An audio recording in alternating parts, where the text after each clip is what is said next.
I've been going down a bit of a ACL injury rabbit hole lately. We've looked at women's football and different specific cases. The next kind of thing, the next kind of rabbit hole I've kind of gone down here is James Maddison. As you may or may not remember, he suffered an ACL injury in a game against Newcastle all the way back in August 2025, so about 8 months ago. And I'm kind of fascinated by his journey that he's recorded on his YouTube channel. So we're going to kind of take a look at that. But first, let's just quick breakdown of the ACL injury so we're all up to date.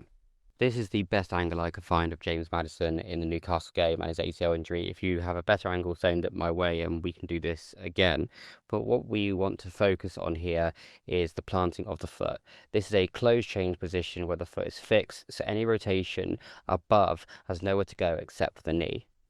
He's braking hard, so high ground reaction force, strong quad activation, driving the tibia forward. And look at that knee angle here. He's in relatively shallow flexion, not deeply bent. This is a vulnerable position because the ACL was taking more of the load when the knee isn't absorbing the force through the range. Now the upper body turns to track the ball. The rotation travels down the chain through the pelvis, the femur, while the foot stays planted. And here, the femur is internally rotating over a relatively fixed tibia. At the same time, the knee moves inward. That's your valgus moment. So now three forces are converging instantaneously. Valgus collapse, femur internal rotation, and anterior tibia shear from the quad activation. And because this is happening in shallow knee flexion, the joint has less capacity to absorb it. This is all happening within milliseconds of a ground contact.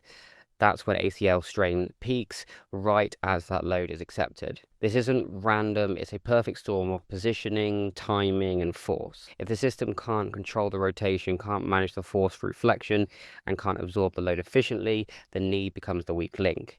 ACL injuries don't come from one mistake, they come from multiple small problems happening at once, too fast to see in real time. So as we see from that breakdown that you've just seen, there are multiple things happening all at the same time, simultaneously, which is leading to these injuries. And so this, in a interesting way of biomechanics, is how this works, and that's what makes it so interesting, this subject, because there's multiple different things happening almost instantaneously that are creating these situations for these kinds of injuries. I want to ask him about, like, obviously, how I'm in this position a little bit. This is an interesting thing for James Maddison to say, like, he's not placing blame on anyone, but he's just curious about why these things are happening. And this is something that when we've been looking at this ACL injuries, it is so multifaceted. It's not just as easy to say that it's strength and conditioning problem or a hormonal problem or a biomechanics problem or a biochemical problem. It's multifaceted. Obviously, I'm looking at it for a very narrow lens. I'm looking at it very specifically through biomechanics. And often we start to focus on things like the hip flexion, which we will touch upon as this video goes on. I'm looking for a very narrow lens. This is not to say that this is the only factor and this is the be all and end all, but it's a multi-different faceted way to get these injuries, which is what makes the subject so interesting, as morbid as that might be to say. It felt good. Yeah. Felt strong. I was training really well. Like the day before the game, I trained so well. Like ratting about because I knew, like, I wanted to test myself, and like, I felt really good, to be fair. Like, as you can see from that clip, he's saying that he felt well, he felt good, he was absolutely moving around the training pitch at a good speed, or as what he felt like his speed should be for the training situation, and he felt good.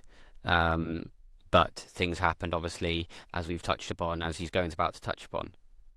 now, looking back, I just think like you just can't replicate like the match intensity. You know, like even the game against Newcastle, it's a pre-season game, but it's like the intensity is so high. And this is the key thing here when we're talking about him in training and feeling good and moving around, training so well. It's hard to replicate the intensity of an actual match where things are at stake, even in a friendly where you don't want to lose. There's no need to win, but you don't want to lose. This shows that mentality of these athletes when they're getting on the pitch, that they want to compete to win. They want to win in those situations, and to replicate that intensity is really hard. And to know that you feel good in training, to know if that actually translates to a game is very difficult for athletes. Obviously, there's coaching staff and everything else that goes around footballers to this level to get them into that stage. But it's very interesting to hear someone actually say that feeling good in training doesn't always translate to be able to cope with the intensity of a real game situation. I come on and I'm pressing straight away. That's how I did it. I obviously did a really high intensity like deceleration and try and change direction in the same movement, and then just felt like. And this here, you see him talk about the actual injury itself. And this kind of validates what we were saying in that earlier clip where we broke down the ACL injury, is that straight away he's pressing. So straight away he's putting people under pressure, so he's having to move fast and work hard in terms of calculation of where things are going, where things have gone, and where he needs to be going to meet the opposition so that he can put his team in the best position. And you see him also say about the massive deceleration, the turning, as the deceleration has happened, the turning of the torso. We've already covered what this means in the breakdown, that having that poor mobility of rotation of the torso can impact these ACL injuries in this exact reason, in this exact setup, that the foot's planted, you're decelerating, the torso doesn't rotate as well as it should, is what I was trying to say there. And this is something when I'm coaching people, I'm addressing the biomechanics, breathing biomechanics specifically, because it aids in improving hip flexion, improving torso rotation, etc., etc. So when I'm jumping on this side, I was using my glute. I was bending forward a bit and using my glute to jump high. Whereas on this side, I was just down and it was all knee, and it was like pretty perfect. This is interesting because he's talking specifically about biomechanics. Breathing mechanics obviously influences a lot of these things that he's talking about here in terms of the pelvis, the rib cage, the lower structures and upper structures around them. But what he's talking about here is that his glutes firing as a compensatory mechanism for the poor structure of his ACL, the recovery of the ACL in that right leg, and the left leg, structurally the chain of kinetics is working very smoothly and is firing the way it should, but in the right he's using the glute to compensate for injuries. Now your body's more smarter than you are, so it will compensate as soon as possible to keep you moving. This means that we get into these postural positions, these poor positions biomechanically, would this then affect our performance. And this is the thing that we then want to correct once the injury is healed, and correct it properly by using exercises that are effective for improving biomechanics. Specifically, obviously, I do this through breathing mechanics, but improving the biomechanics so that you can move the way you used to. He's Brazilian. Okay, I wanted to put this bit in for this clip. This is semi-unrelated, but I often see athletes using this clamshell exercise, and as you've already heard from Maddison, that he is firing more on his glutes so he can jump. So there's a biomechanical compensation there to make jumping a lot easier. So I want to touch on this because I often see this clamshell exercise, and it might be a little bit overrated in terms of fixing the lower back, the hip, or even the knee, as we're talking about specifically here when it comes to ACL injuries. Now, that is supposed to target your glutes, specifically your hip internal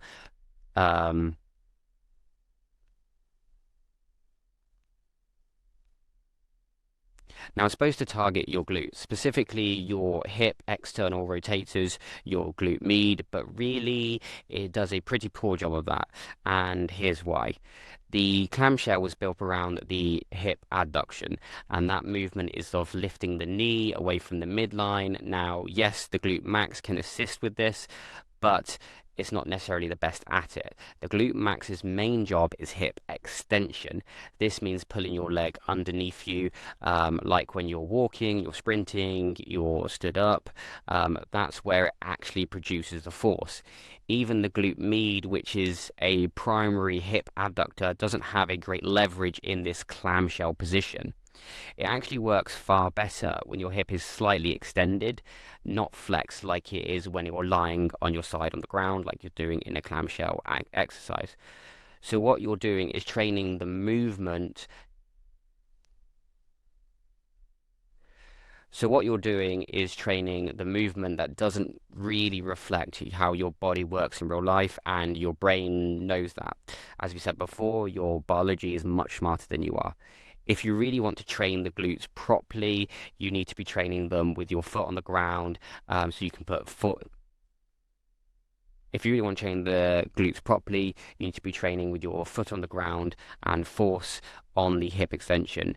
Think movement replication of the gait cycle, walking, stepping, driving with that back leg. Because your glutes don't fire in isolation, they fire because your glutes don't fire in isolation on the floor, they work much better as part of the system to move forward.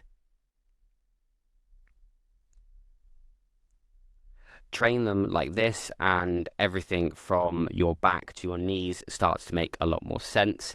I just wanted to put this here at the end of the video because I see this exercise quite a lot, and I just wanted to throw my 2 cents in on it.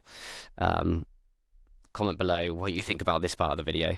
Okay, I think I've covered everything there that I want to say on this specific case study of James Maddison's ACL injury. I just want to throw that clamshell bit in at the end there because it's an exercise that I see quite often, and because he mentioned his glutes firing biomechanically earlier in the video, I thought it's just worth throwing that in there, my 2 cents on that specific exercise. I don't really use it with my clients. I use other exercises which I feel like get better results, and I've certainly seen those results with my clients who have had previous coaches have used that exercise, and then my exercises that I believe are better have obviously got better results for them. So, but this isn't a ad for me or anything like that. I just wanted to throw my 2 cents in there and my opinion on that specific exercise. But anyway, I hope you've enjoyed this video. And I will see you all very soon for the next one. Before you go, please please think about clicking that subscribe button. It costs you absolutely nothing, but means the world to me to see this channel grow, and helps encourage me to keep making these videos. So yeah, I will see you all in the next one.